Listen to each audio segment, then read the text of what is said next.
그러므로 오홀리바야, 주 여호와께서 이같이 말씀하셨느니라.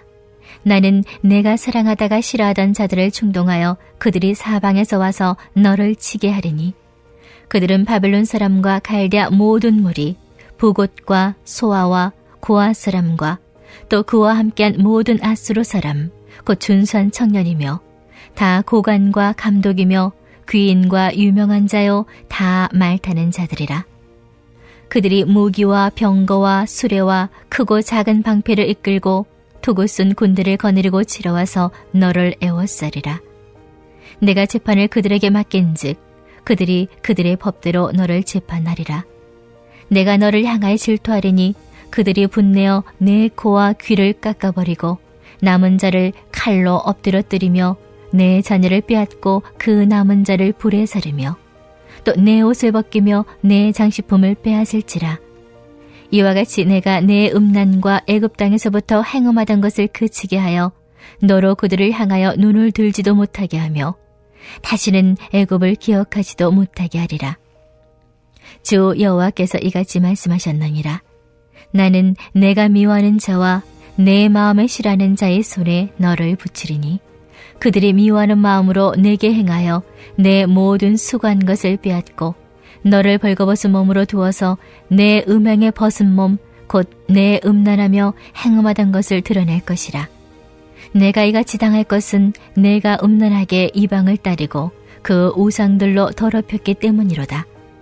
내가 내 형의 길로 행하였은즉 내가 그의 잔을 내 손에 주리라. 주 여호와께서 이같이 말씀하셨느니라. 깊고 크고 가득히 담긴 내 형의 잔을 내가 마시고 고웃음과 조롱을 당하리라.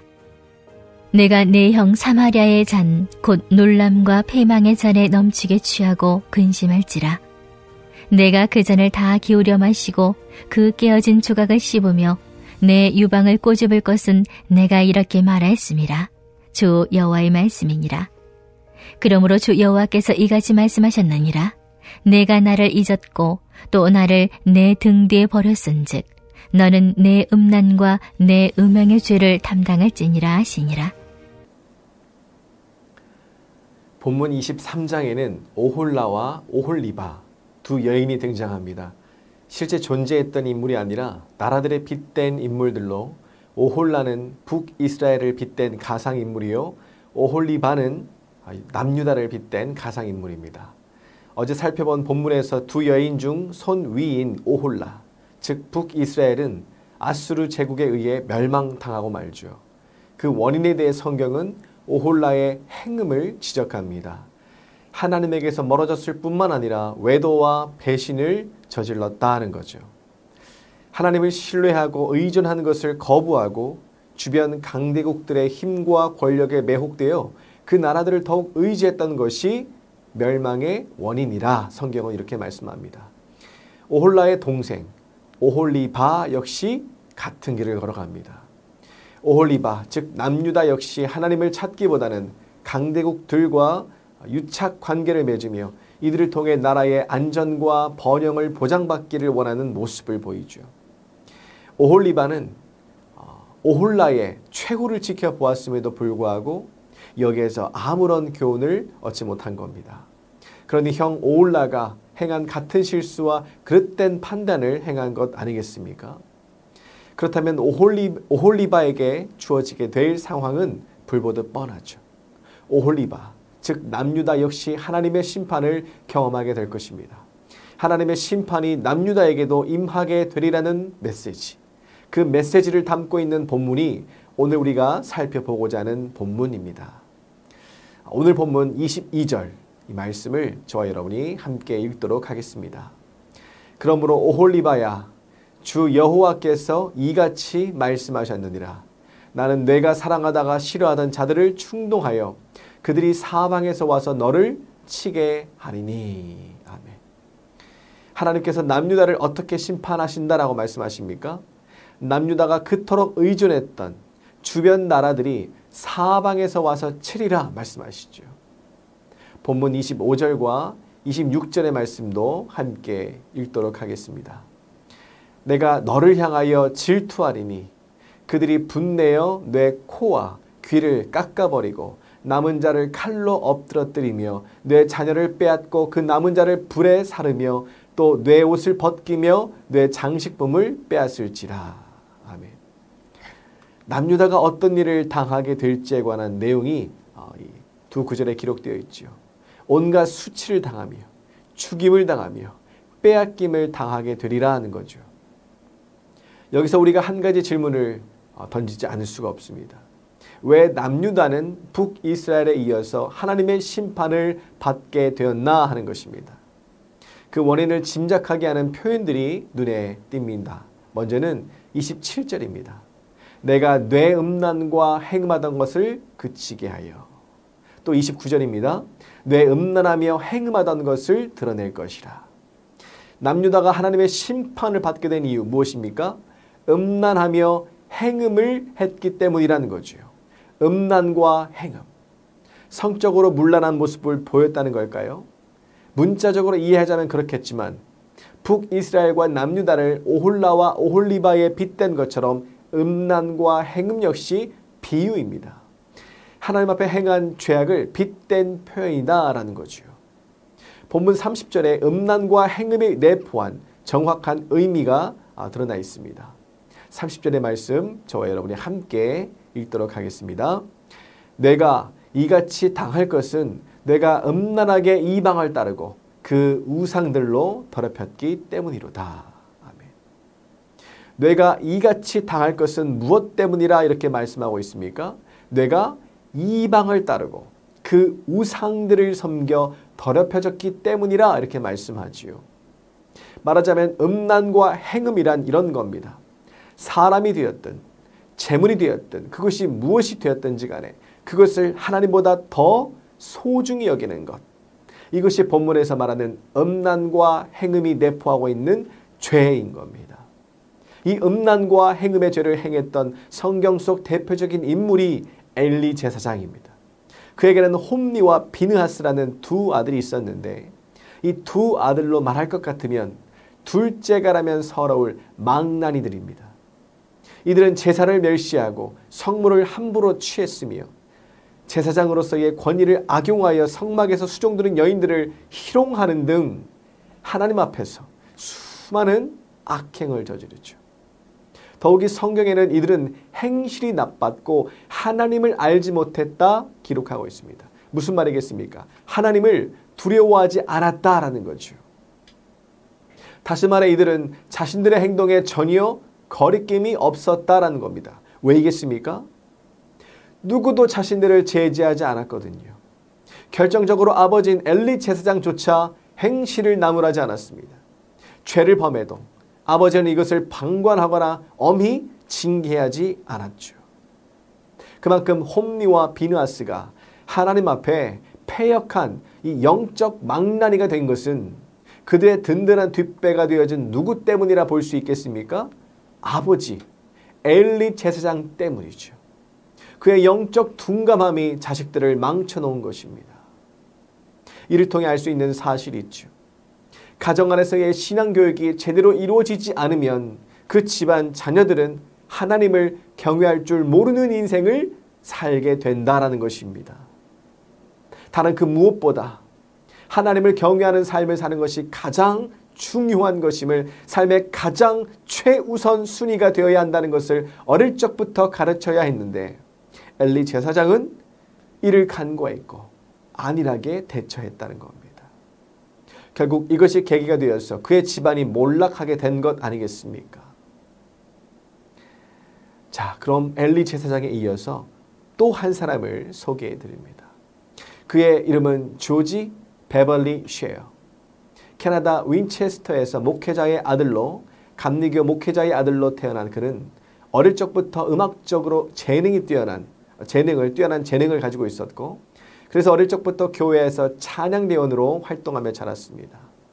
이후 청년이 되어 대학에 들어갔지만 미국에 불어닥친 경제 한파로 생계가 어려워지면서 대학을 중퇴하게 돼요.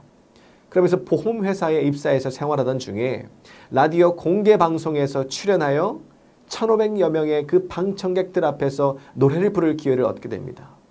그는 특유의 그 바리톤 음성으로 흑인 영가인 가라 모세를 불렀는데 그 노래를 들은 청중들은 열렬히 환호했고 방송사로부터 대중가수로 계약하자라고 하는 제안을 받게 되면서 그의 이름은 미국 전역에 알려지게 됩니다. 하루아침에 일약 스타가 된 거죠. 시간이 지날수록 그의 인기는 점점 높아졌고 생활 또한 점점 윤택해졌습니다. 그럴수록 그의 삶은 방탕해졌고 그의 신앙 역시 약해져 가죠. 그 모습을 지켜보며 쉐어가 돌아오도록 간절히 기도했던 사람이 있었으니 바로 쉐어의 어머니였습니다. 하루는 쉐어가 어머니 집을 방문했을 때 어머니의 피아노 선반 위에 올려져 있던 시 한 편을 읽게 되었습니다. 그 시는 어머니께서 힘들고 어려울 때면 꺼내어 읽던 신앙시였는데 그 시의 제목이 주 예수보다 귀한 것은 없네였습니다. 쉐어는 그 시를 읽어 내려가던 중에 음악적 영감이 떠올랐고 즉시로 피아노에 앉아 멜로디를 작곡했고 얼마 후에 주일 예배 때 작곡한 그 노래를 불렀는데 교인들이 큰 감명을 받습니다. 그 모습을 본 쉐어는 다음날 방송국에 전화해서 자신은 이제 대중가수로서 활동하지 않겠노라고, 이제부터는 하나님께서 주신 달란트를 오직 하나님만을 위하여서, 오직 하나님의 영광만을 위하여서 사용하겠습니다라고 그렇게 선언을 합니다. 부와 명예라는 세상에서의 성공이 보장된 길을 어떻게 포기한 거죠. 이후 조지 베벌리 쉐어는 부흥사 빌리 그레이엄 목사님과 함께 45년간을 동역하며 교회들을 다니며 찬양하며 간증하는 삶을 삽니다. 여러분, 쉐어가 작곡한 찬송의 제목이 무엇인 줄 아십니까? 찬송가 94장 주 예수보다 더 귀한 것은 없네입니다. 주 예수보다 더 귀한 것은 없네. 이 세상 부귀와 이 세상 자랑과 이 세상 명예와 이 세상 행복과 바꿀 수 없네. 세상 즐거움 다 버리고 세상 자랑 다 버렸네. 주 예수보다 더 귀한 것은 없네. 예수밖에는 없네. 쉐어가 세상 부귀영화를 좇지 않고 오직 하나님의 영광만을 위해 살겠다라고 다짐할 수 있었던 그 이유, 지금까지도 수많은 성도들의 그 마음 가운데 신앙적 결단을 주는 영감 있는 찬송을 작곡할 수 있었던 이유, 여러분 그 이유는 무엇이겠습니까? 그것은 하나님을 경외하는 삶을 사는 것이 왜 중요하고 필요한지를 몸소 삶으로 살아내는 어머니를 보며 자랐기 때문에 가능했던 것 아니겠습니까? 인생을 살며 언제나 예수님을 의지하며 살아갔던 그 어머님의 모습을 경험했기에 그 모습이 주는 은혜와 감동이 있었기 때문에 잠시 세상 안에 머물렀지만 결국 돌이켜 하나님을 경외하는 삶을 살 수 있었던 것 아니겠습니까?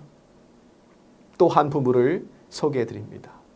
우리나라 대표 뮤지션으로 평가받는 앙뮤라는 그룹이 있습니다. 멤버는 딱 2명입니다. 이름은 이찬혁, 이수현. 이 둘은 서로 남매지간이죠. 지금으로부터 13년 전 어느 한 방송 프로그램에서 진행한 오디션 프로그램에 이 두 남녀가 출연하는데 이들의 등장은 가요계의 신선한 바람을 일으킵니다. 당시 오빠였던 이찬혁 군이 17살이었고 이수연 양이 14살이었어요.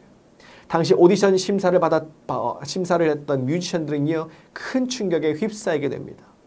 이들의 음악적 재능이 너무도 탁월했던 거죠. 오빠는 곡 프로듀싱 그 능력이 뛰어나서 모든 노래를 직접 작곡 작사를 하고, 동생은 섬세한 감정 표현과 음색을 자랑하는 뛰어난 가창력을 소유하고 있었습니다. 이후 앙뮤는 지금까지도 대중의 사랑을 받는 뮤지션으로 활동하고 있는데요. 당시 가요계에 해성같이 등장한 이들을 두고 사람들은 극찬하면서 이들의 부모님이 대체 누구일지를 놓고 궁금해했고 알아보았더니 누구였습니까? 몽골에서 사역하는 감리회 선교사 이성근 주세희 선교사였습니다. 이 두 부부 선교사를 향한 대중들의 질문이 여기저기서 쇄도했습니다. 교회들도 예외는 아니었죠. 교회 여기저기서 강연 초청이 쇄도했습니다. 이들이 묻고 싶고 듣고 싶었던 것은 단 하나였죠. 어떻게 자녀를 양육했느냐 하는 겁니다. 그 방법을 알려달라는 것이었죠. 이에 아버지 이성근 선교사가 답한 이야기가 있습니다. 경제적으로, 정서적으로, 또 영적으로 너무도 힘들고 어려운 그 시기를 지날 때 하나님의 말씀을 깊이 묵상하는 시기를 보내던 중에 하나님께서 너무도 명확하게 주신 메시지가 있었다고 합니다. 그것은 하나님을 경외하는 지식을 가르치는 것, 배우는 것이 모든 지식과 지혜의 근본이요 모든 교육의 시작이라는 메시지였다고 합니다. 그러면서 잠언 14장 26절의 말씀을 주셨다고 하죠. 여호와를 경외하는 자에게는 견고한 의뢰가 있나니 그 자녀들에게 피난처가 있으리라. 아멘. 아버지 이성근 선교사는 이 말씀을 두고 이런 고백을 합니다.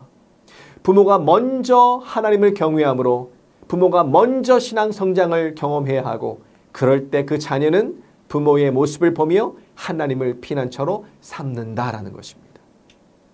이 두 부부 선교사가 말하는 자녀 양육의 제1원칙이 무엇인지 아시겠습니까? 내가 먼저, 우리가 먼저, 부모가 먼저 하나님을 경외하는 삶을 살자 이것이었죠. 대체로 자녀의 양육 원칙이라고 하면 자녀를 독립된 인격체로 존중해라, 일관성 있게 훈육해라, 자녀의 자율성을 존중해라, 자녀와 꾸준히 소통해라. 대체로 이렇죠. 그런데 이 두 부부 선교사는 어떠했습니까? 자녀와의 관계에서 우리가 어떻게 행동해야 할까를 놓고 고민한 것이 아니라 하나님과의 관계에서 우리가 어떻게 행동해야 할지를 놓고서 이것을 놓고 하나님께 묻고 주신 말씀에 순종하여 이를 실천했더라는 거죠. 이 두 부부 선교사의 자녀 양육의 제1원칙이라 할진데 삶 전체의 제1원칙은 물어보나 마나죠. 하나님을 경외하는 것 아니겠습니까? 이러한 삶이야말로 하나님을 다른 그 무엇보다 소중히 여기는 삶이요. 오늘 본문 남유다에게서 보게 되는 죄, 음란과 행음을 멀리하는 삶이요. 하나님께서 기뻐하시는 의롭고 정직한 삶이라 말할 수 있지 않겠습니까? 그렇다면 여러분은 삶에서 가장 소중하게 여기는 것은 무엇입니까? 여러분은 돈보다, 사람들의 인정과 지지보다, 때론 건강보다, 마음의 안정보다, 가정의 화목보다, 자녀의 출세보다 하나님을 더 소중하게 여기고 계십니까? 하나님을 가장 소중히 여기시길 바랍니다. 하나님을 경외하는 삶을 사시기를 바랍니다. 누군가에게 하나님을 경외하는 삶을 살라 권면하기 이전에 여러분이 먼저 하나님을 경외하는 삶을 사는 인생이 되시기를 바랍니다. 그럴 때 여러분의 모습을 통해서 여러분의 식구들이, 여러분의 자녀들이, 여러분의 동료들이, 여러분의 주변 분들이 하나님은 어떤 분인지에 대하여서 궁금해하고 대체 하나님은 누구이기에 여러분의 삶이 이토록 달라졌나 하나님을 알고 싶어 하게 되고 여러분이 만난 그 하나님을 나도 만나고 싶어 하게 되고 여러분이 누리는 인생의 참 평안과 행복을 보면서 나도 하나님을 의지하며 바라며 따르며 살기를 원하게 되고 결국 하나님을 경외하는 삶을 사는 은혜가 나타나게 될 줄로 믿습니다. 이 은혜가 여러분을 통하여 반드시 이루어지게 되기를 먼저 하나님을 경외하는 삶을 사는 여러분을 통하여서 반드시 성취되기를 주님의 이름으로 간절히 축원하며 축복합니다. 이 시간 말씀을 기억하시면서 우리가 함께 기도하기를 원합니다.